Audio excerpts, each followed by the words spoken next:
Did she drown? Well, we don't know. I mean, the thing is, it's never been confirmed that she drowned. It's highly suspected that she did, but we don't really know. That's why, you know, from the very beginning of this, we wanted to make sure that we did everything in our power to try to get to the bottom of it. And there's still some information out there that we don't have yet. And until we get that and feel comfortable with that time, we can't really make that determination anyway. That's something that's got to be done by the Dominican authorities. But I think it's important that we don't let go, that we do everything in our power to make sure that we follow this thing all the way to the end. Following it to the end, what does that mean? What more are you needing right now? Well, there's some, as you know, we sent detectives down there. We were very busy with our detectives. We were getting information kind of third hand that was coming in, and it wasn't all that consistent. So I decided at that point, since she was a resident of Loudoun County, to send our own people down there to get it firsthand, talk with the Dominican authorities, talk with the people involved, see if we could get interviews with any of the witnesses, and do that in addition to what's going on with with the FBI being involved in this, and HSI and the Dominican authorities.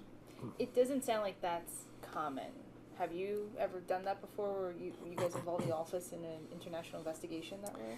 Well, actually, I'm retired from the Drug Enforcement Administration. I served overseas on 3 different occasions. I served in Pakistan, I served in Korea, and I served in the Republic of Korea, and I served in Bangkok, Thailand. So I'm very familiar with how operations work in a foreign environment and the restrictions that we have when we're working with foreign counterparts, and the difficulties that we have in getting full access to information, but it's not our country, so they have, certainly they have sovereignty in their own country, so we have to work with that.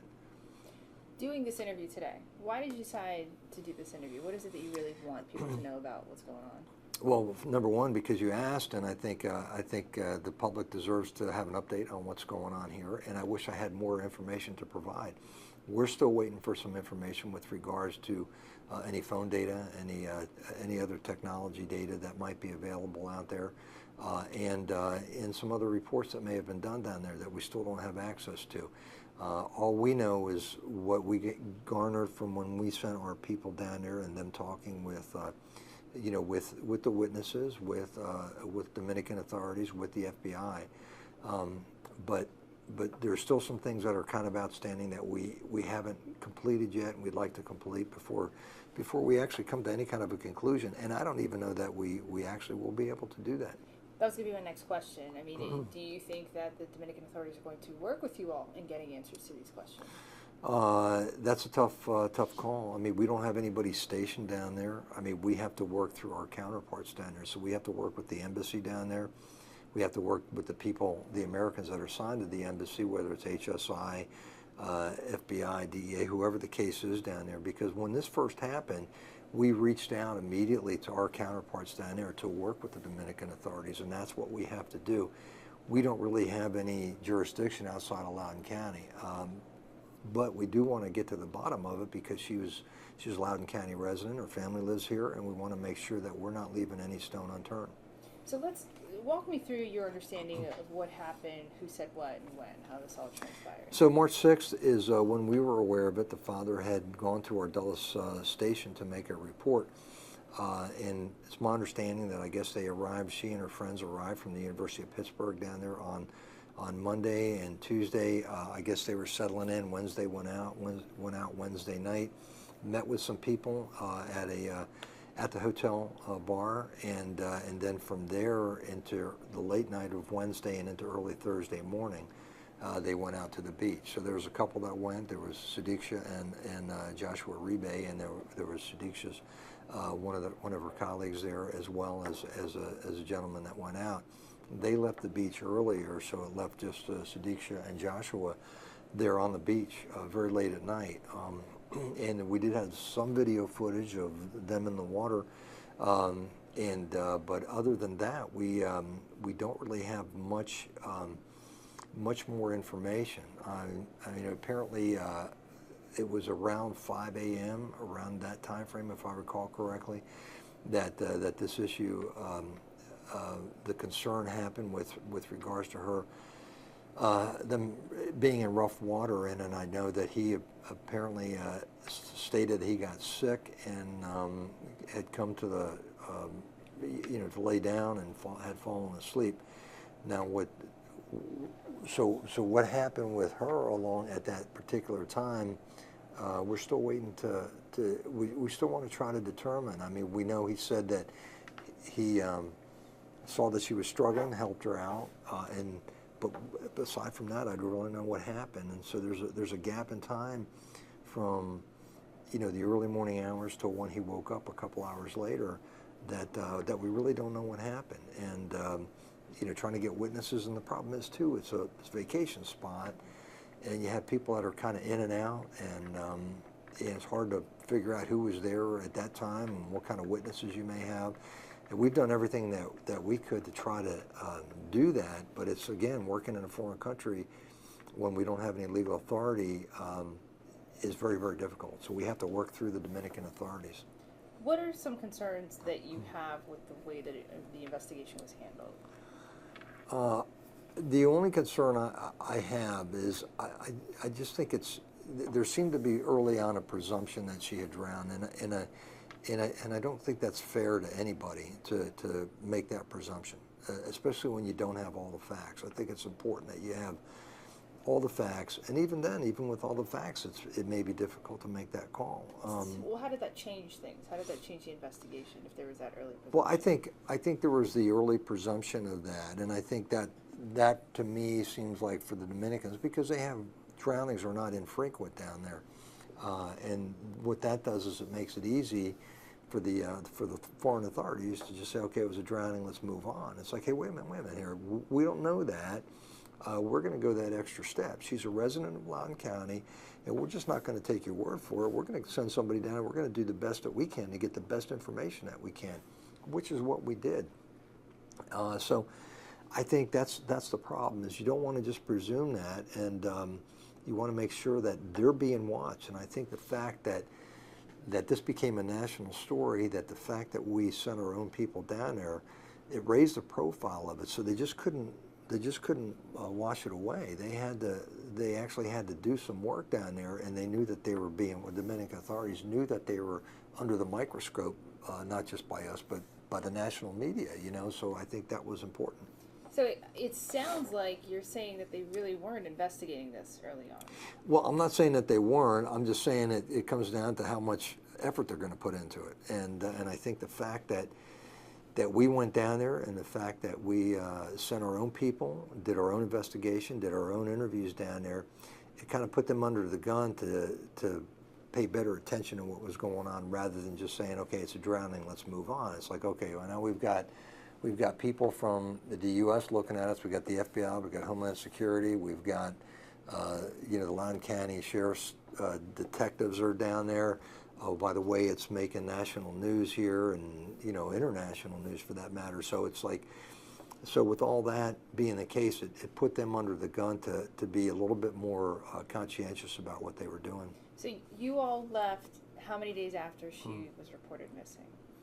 When did we go down? Mm-hmm. I think it was about a week later. I have to go back on the timeline on that, but I think it was, so she was missing on that Thursday. I think it was about a week later, because we were getting information, and it was secondhand, and it was a little bit inconsistent, and because you figure it's going through different people. So it's Dominican authorities going to the FBI, then it's going to us, and you know how information tends to get broken down or sometimes inaccurately transferred from person to person. Mm-hmm. And we didn't want that. We wanted to have our own firsthand knowledge of what was going on to the best of our ability, based on the circumstances, based on what we can actually do.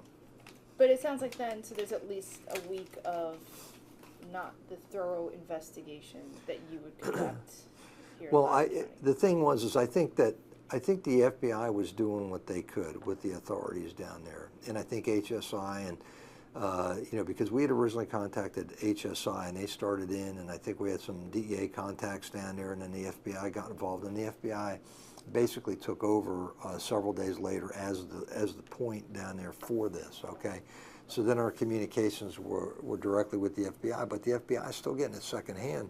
I mean, they're still getting it from Dominican authorities, you know, and so it was like, hey, wait a minute, let's just send our own people down there. Let's just go down there and find out what we can firsthand. I mean, we want to make sure, and we take every missing person very seriously here in Loudoun County. We want to make sure we're doing everything we can to work with the families and get these people back.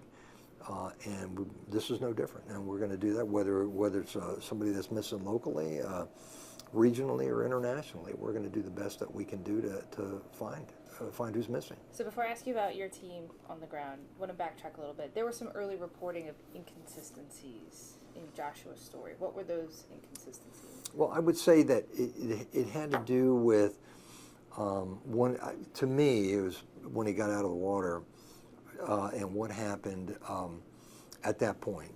So he got out of the water, and I know he was at the time, you know, he was vomiting, and he laid down, and I understand that's when he fell asleep for a few hours. Okay, the question to me is like, well, what happened right when he got out of the water, and how, you know, did he see her? Did he help her? Did he see her walk away? These are the kinds of questions that still kind of I'm still not quite sure on exactly what he saw, what he did, and then communications with his roommate and who went back to the beach to pick up the belongings and all that. So there was a little bit of inconsistency, not a great deal, but a little bit that was kind of like, hey, you know, we need to nail this down a little bit better. So, I mean, he got sick and went to sleep. Did he have his alcohol tested? Was he drunk and passed out? Is that what happened on the beach here? I don't know. I mean, that's my assumption. I think that they had been drinking that night, and that's quite possible that was the case, that he had too much to drink, and that's what caused him to pass out. Yeah. You mentioned friends. Were the friends ever questioned? And in the same way as Joshua? I think the friend that he was with, I'd have to go back on this. It was my understanding that he was a little reluctant to be interviewed. I think his father went down, and I don't think they really wanted to cooperate much. I'm not saying they didn't cooperate at all. I think that there was a limitation to the amount of cooperation that they were going to give. Joshua seemed to be pretty cooperative, quite frankly. Even when we interviewed him, I think it was our detective, I think it was his attorney and his dad were in the room. So I think he was pretty forthright with what he told us, except for I'm still a little confused as to the way the story vacillated a little bit over time, but not to any great degree, but a little bit. So we still have our concerns and our questions. So did he say at first that he saw her after he went back on to the beach? That's what was my understanding. My understanding was he came out of the water originally. Okay, he came out of the water and he got sick and laid down. Then I think he stated that, well, he helped her. He saw she was struggling and he helped her, and that he helped her, and then he actually saw her starting to walk away, and that's when he laid down. So the question is with that, was that story evolving, or was that specific? I mean, I don't really know, and that's why it's important to us to go just beyond what he told us, but to try to get as much information as we can from whatever communications device he had, from his phone, from anybody else that may have had messages, phone messages, text messages. We still don't have that. Do you know, so she's missing, reported missing here, and then this is what triggers the international investigation. From then on, when was he questioned, and how was that done? Were there any interpretation issues with the question? I think he was questioned almost immediately by the Dominican authorities, and then I think after that, the FBI was involved in the questioning, and then I believe we were down there involved in the questioning. So I think it was a series, but it's not like this went on for any extended period of time. I mean, I think there was action that was taken pretty quickly. What about the resort itself? What do you know about the resort? Were the cameras working? I hear it's pretty popular. It's a popular resort. Yeah, we did see some camera footage. There may be more out there. That's what we're trying to find out. We still don't have everything. We'd like to have access to everything. It still hasn't. We haven't been able to get access to everything just yet. But you know, hopefully there's more footage out there that we can see. So this interview with your investigators, how did this go? You also said his attorney and his father were there as well. Yeah, I think they did pretty good. I think they went down there, and I think that was a pretty detailed interview. We had two of our very experienced detectives went down there, and they tracked it, you know, throughout the time that they met at the bar, you know, and from that time going to the beach and basically everything in between. I thought they did a pretty good job with their interview. Were they able to reveal anything new that you all didn't know before, or confirm something that was in question? Well, I think it clarified some things. I don't know that it was anything like earth-shattering, but I think it was information that was more detailed and better clarified than what we had been receiving. Okay. Sudiksha's parents, when you talked with them, at what point did they decide that they were going to now say, okay, this was a drowning? What do you think went into that decision? I think what went into that decision was just the stress and the grief, and the fact that in any of these things you want closure. Okay, so when I met with them, they were very happy of the fact that we were following through on this, and I think that the community that they're part of down there, the Indian community, was very happy that we were aggressively following through on this. But I think at some point they went down as well, and they met with the authorities down there, and I think just the sheer grief of what and you want to get closure to this, and you want your other, you know, Sudiksha's siblings to have some closure with this, and I think that was probably a motivator for them to try to just go ahead and accept the fact that she had drowned and have her declared deceased. Well, you know, he had asked me about that later on, not when I first met with them, but later on, and I told him I'm really not in a position to do that. I don't even know that I could do that. I think that's something that you know, if in fact she drowned and if in fact she's declared deceased, it would have to be the Dominican authorities, I think, to do that, because that's where it occurred. But my take is that, and I'm not sure where they stand right now. I haven't talked to them in quite a while, and I just know it's been just traumatic. I mean, I can't imagine what they went through, honestly, and are still going through. And so I think they're trying to just deal with a lot of emotional stress on this, and I think in some ways it's to try to get closure and say, okay, we believe she drowned, but there's always that question because we don't, you know, there's some unanswered questions out there. So as long as there's unanswered questions, you can't really say definitively that that's in fact what happened.